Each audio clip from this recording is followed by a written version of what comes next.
Hi, I'm Cher Kaufmann. Have you ever wondered how to blend multiple colored pencils together? It's the #1 question people ask when they're beginning to learn how to color. So let's go through a few tips that can help you. In this example here, you'll notice that multiple colors can not only bring texture, like this bark on this tree, but can also help with shading for shadows and a little dimension in things like foliage. One of the things to think about with using multiple colored pencils together is to have a dark, a mid, and a light color so that your range varies as you're moving through blending one to the other. And you'll notice in this example here, they're all green, but this one is different colors this way, and yet it still all works. In this example here, we're using 3 different colors, one in the red, one in the purple, and one in a very light purple. It's a lavender type color, to create a blending of 3 different pencils. And I'm going to show you some tips on how to move these 3 colors so that you end up with more of a seamless blending rather than a line that goes straight across. One of the things to think about when you're beginning to move color onto a page is that you want to always start with very light layers. I like to do my layers in small little circles or longer ovals. What that does is allows my color to overlap without creating a very strong line. And I like to do them in very light layers. That way I'm not putting too much pressure on that part of the paper that actually grips the pigment. That's called the tooth of the paper.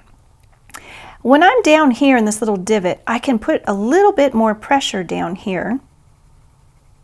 As I move up to the lighter areas where I'm going to be adding my next color, I'm doing very light pressure. And here I'm doing just these little ovals so they can begin to overlap with each other. I'm not so much worried about coloring all of the white spaces at this point because I've got a lot of layers that I'm about to put down. I'm going to go to my second color and I'm going to do very light layers, little ovals, beginning to overlap my purple layer and my red layer together. And coloring takes time. You want to not necessarily rush the process, otherwise you end up with a stronger line and you kind of have a hard time maybe getting past that. But if you have the patience to just be able to do some of those soft little layers and let them build themselves on top of each other, you'll end up with a nice vignette. I'm going to move to my third color, do little circles, begin to move it down, fill in this space. Now I'm going to begin to very lightly overlap. I'm doing longer ovals. I'm also going to rotate my pencil, meaning that I literally rotate my pencil so that the point stays sharper longer. This is my base layer, and I'm going to repeat this process multiple times until it ends up with a very seamless blend from layer to layer. Now that I have some of my established layers, I can begin to vary my pressure and begin to put more pressure in those areas that I know that I want the color to intensify in those layers only.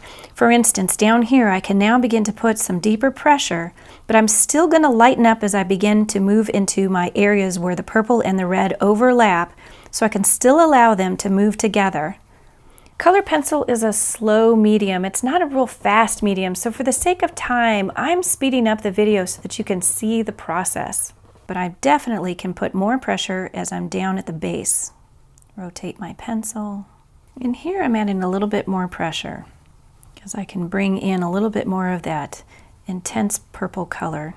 But I still want to have a nice blended effect, so I'm going to go a little bit lighter as I move into the red.